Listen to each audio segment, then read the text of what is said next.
Ni makofi wakati wakikabiliana wakipiga picha.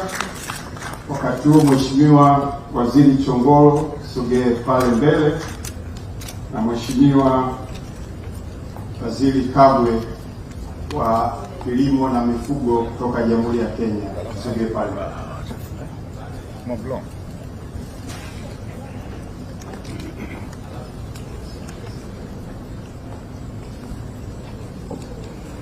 Mkataba wa 5 utakuwa mkataba kuhusu utambuzi wa vyeti vya mabaharia kati ya serikali ya Jamhuri ya Muungano wa Tanzania na serikali ya Jamhuri ya Kenya. Mkataba huu utasainiwa na Bwana Mohamed M. Salaam, mkurugenzi mkuu wa shirika la wakala wa meli Tanzania, na kwa upande wa Kenya, mamlaka ya udhibiti wa usafiri wa majini nchini Kenya itasainiwa na CPA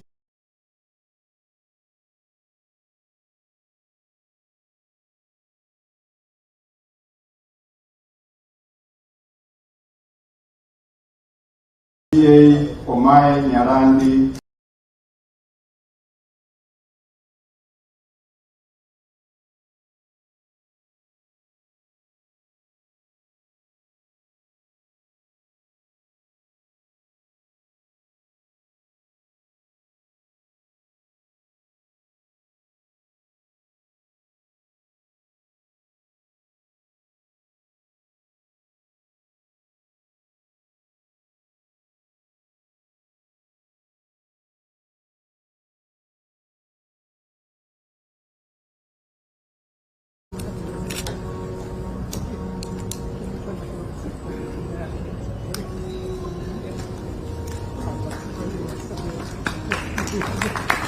sana.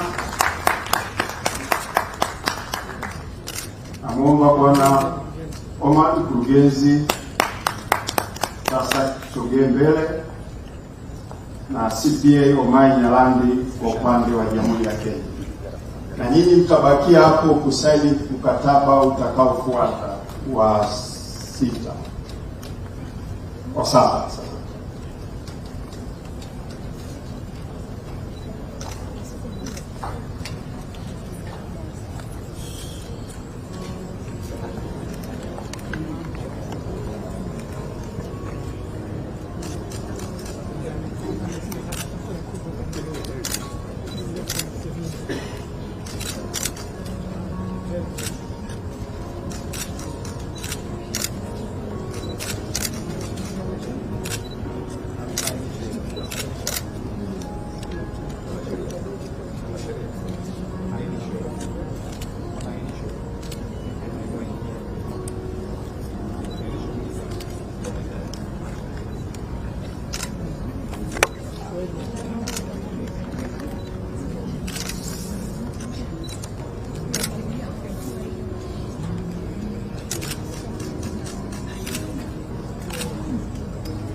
Asante. Wakati wa kumalizia bakieni hapo. Wakati wa kumalizia piga picha hiyo, sasa watasaini hati ya makubaliano kuhusu kuimarisha ushirikiano na usimamizi wa sekta ya usafiri wa njia ya maji kati ya serikali ya Jamhuri ya Muungano wa Tanzania na serikali ya Jamhuri ya Kenya.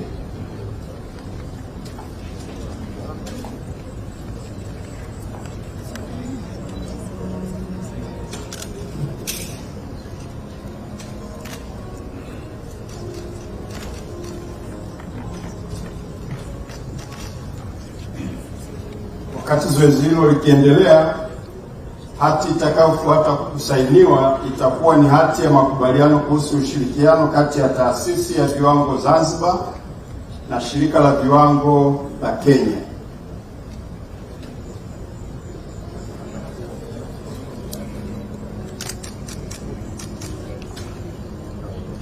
Hati hiyo itasainiwa na Bwana Yusuf M. Naso, mkurugenzi mkuu wa taasisi ya viwango Zanzibar, na mwenzake Bi Esther Ngali, mkurugenzi mkuu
Umetoa mwanzoni kwa mgeni wetu ambaye pia ni jirani yetu Mheshimiwa Paul Kagame.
Jana tulikuwa hapa kumpokea mgeni wetu ambaye pia ni jirani yetu Mheshimiwa Paul Kagame.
Tumesaini ujenzi wa bomba la gesi utakaotoka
for collaboration in trade, agriculture, education, and other key sectors.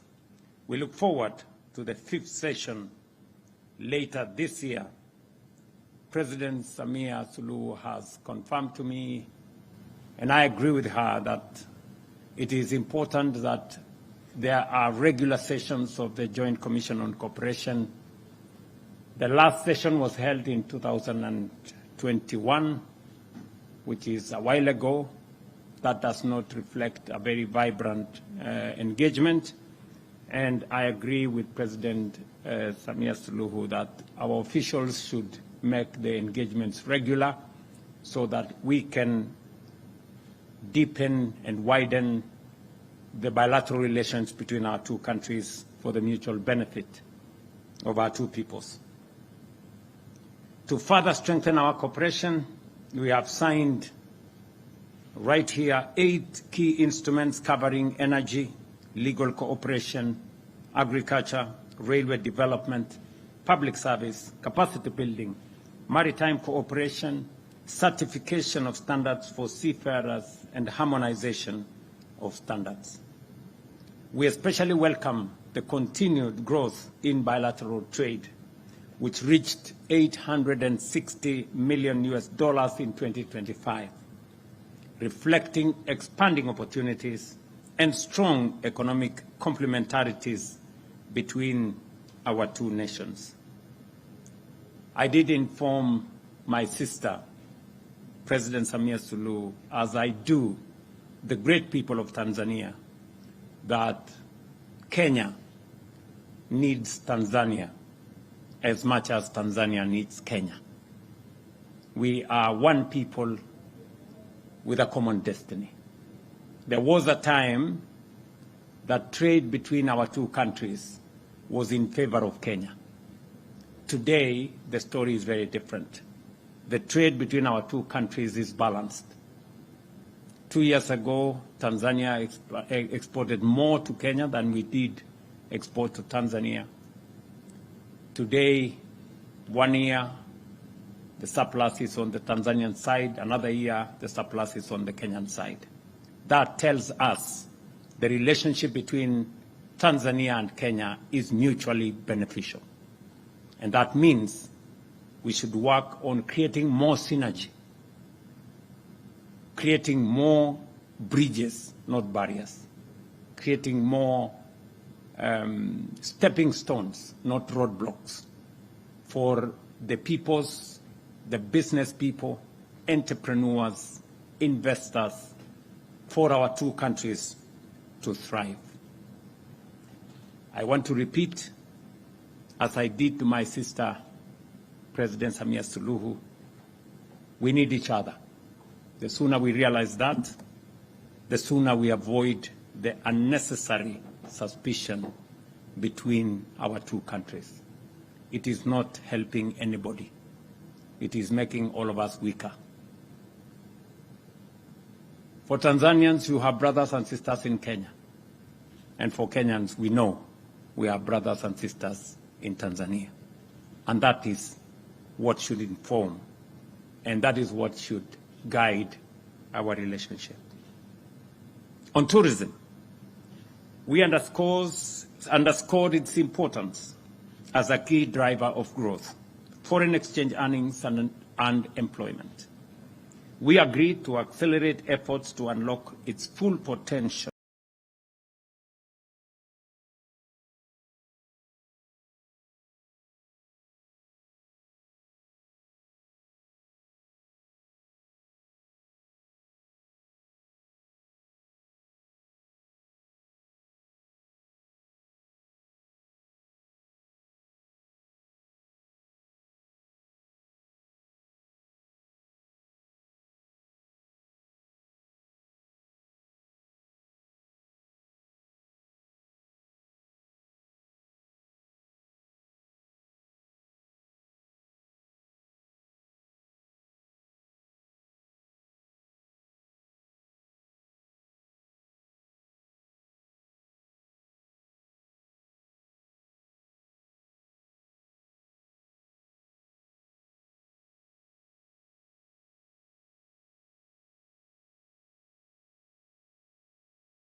Operation Kenya in Kilgoris, and to the Tanzania side, which will again enhance energy delivery on both sides of the border.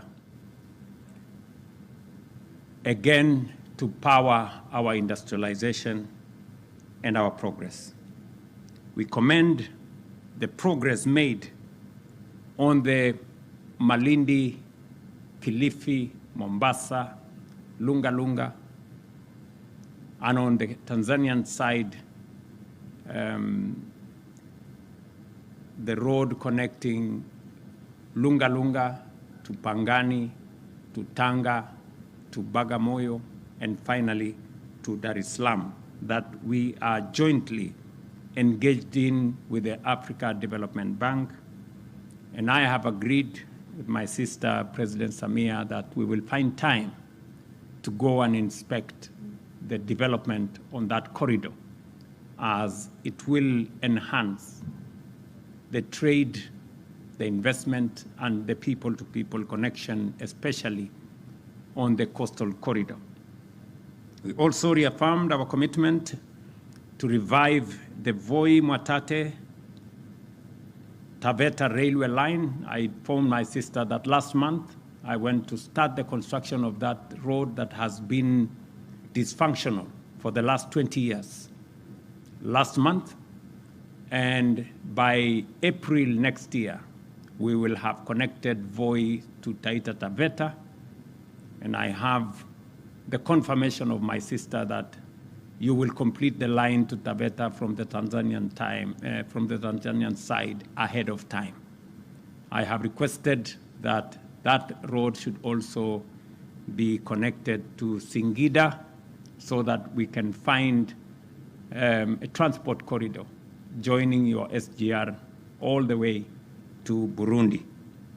That will unlock the full potential of the East African community, connecting Kenya, Tanzania, Burundi, and beyond. On boundary affirmation, we commended the progress made with 564 kilometers of the 778 kilometers boundary already completed, and commit to finalize the remaining work ahead of the African Union deadline in 2027. We also received regional security challenges, and we also reviewed regional security challenges and reaffirmed our commitment to enhance cooperation to ensure that our shared borders remains zones of peace, stability, and opportunity, and agreed that we should bring back the Ujirani Mwema framework, that helped public officials on both sides of the border to better manage the border so that we can keep away criminals, terrorists, drug traffickers, human trafficking cartels, and make sure that we keep the border what it should always be, to facilitate trade and business between our two countries. As founding members of the East African community, we reaffirmed our unwavering commitment to advancing regional integration and working together to realize the full potential of our community. We also noted that as our global supply chains continue to shift, our region is well positioned to emerge as a competitive hub for production and investment. To realize this potential, we must deepen our regional integration and pursue coordinated strategies that enhance our collective competitiveness. And on this note, allow me to explain our discussion on Tanga as a refinery, as a place of refinery. Nimeambiwa ya kwamba tangazo letu kwamba tujenge refinery pale Tanga imewakera kiasi. Lo, ningejua ningetangaza hiyo refinery ijengwe Mombasa. Because the building of a refinery is a big opportunity. Big opportunity to business, big opportunity for industrialization, big opportunity for petrochemical industries, fertilizer industries, plastics industries. And when I had a conversation with President Museveni, our discussion was about how to industrialize our region using our resources, that our oil resources, our mineral resources, our agricultural resources should be used to industrialize our region. It is my belief, and that of the leaders in our region, that whatever raw materials we have, be it natural resources, energy resources, should be used for the industrialization of our region so that we can create wealth here, we can create jobs here, we can expand opportunities here, we can have industries here. The good people of Tanzania, you are lucky that we are discussing how to build a refinery in Tanga. It is an investment that the government of Kenya is willing to invest.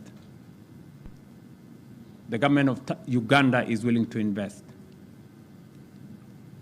You have heard, I'm sure, my good brother Paul Kagame, I'm told, said yesterday they are willing to invest. And many other countries are willing to invest. I hope Tanzania is also willing to invest. You know, because this will be an opportunity for all of us to create a big ecosystem of business opportunity and industry right here in Tanga. And I say so knowing very well that from Tanga to Mombasa is only 190 kilometers. And since we already have a pipeline of refined product from Mombasa, we will then use all our assets appropriately. We will use the crude pipeline that is coming from Uganda to transport the crude, refine it in Tanga, take it to Mombasa, transport it back to our region, and do big-time business together, both as countries and as the business community.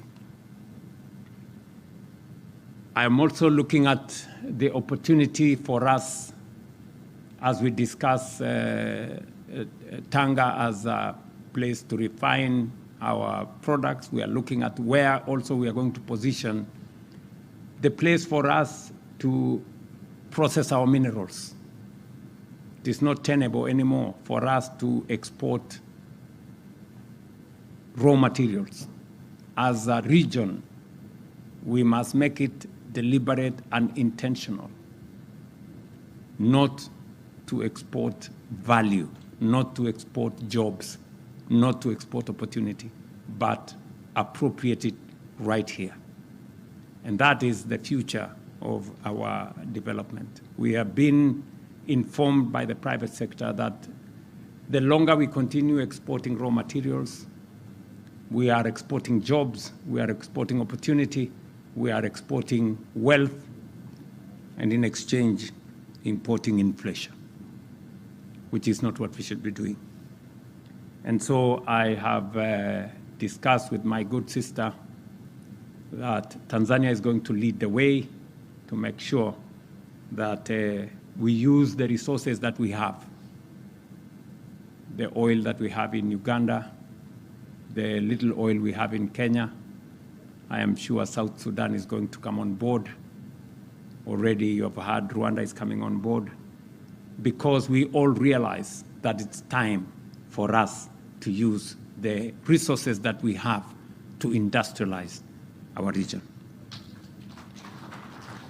It makes absolutely no sense for us to export crude oil to all manner of places, and then we go struggle import finished product with the challenges in the Strait of Hormuz and all the other places. It makes absolute no sense for us to do that. Ladies and gentlemen, on the international cooperation, we reaffirmed our commitment to a rules-based multilateral system and to the principle of international law. We recognize the global challenges that are with us, from climate change to health crisis, that all these require collective action and strengthen, therefore, our resolve for international cooperation, starting with us as East Africans. As I conclude, once again, I want to thank my sister, President Samia Suluhu, for the gracious invitation and for the warm reception extended to us, as I congratulate her and the people of Tanzania for the just concluded elections and the manner in which you have taken the challenge and provided leadership. The commission that was set up to look at the issues that happened after the elections is an act of leadership.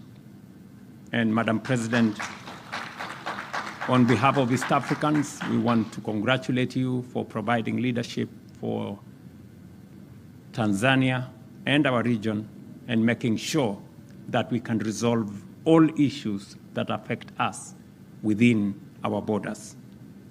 You have the support of all of us as you seek to resolve all the issues and make sure that we continue to have a region that is peaceful, that is stable, and that gives all of us an opportunity to do that which is very important, to provide opportunities, especially for the young people and all our business people and entrepreneurs. And you have our support and goodwill as we do this together. I can tell you from a position of knowledge that we've been through this as Kenya. And I am very confident that Tanzania has what it takes to also go through this and emerge stronger and firmer as a country. Finally, I am confident that the discussions we've held will translate into tangible outcomes for our people, and I urge that our respective teams, as was guided by the President, that all the non-tariff barriers that impede trade between our two countries, we have very clear instructions from our private sector that these non-tariff barriers serve the interests of nobody. And therefore, they should be resolved, as was ably instructed by the President, by the end of this month, so that East Africans can do business, can invest, and can trade without roadblocks and without barriers. Thank you very much, Madam President, for again receiving us in this beautiful city of Dar es Salaam.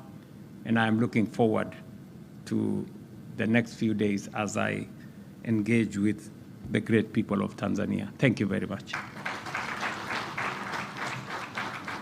I hope I have explained myself enough.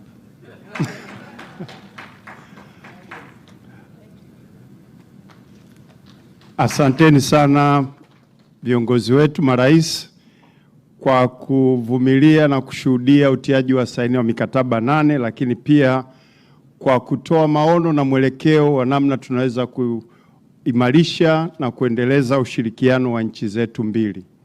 Ndugu waandishi wa habari, sasa tumefikia mwisho wa press conference yetu.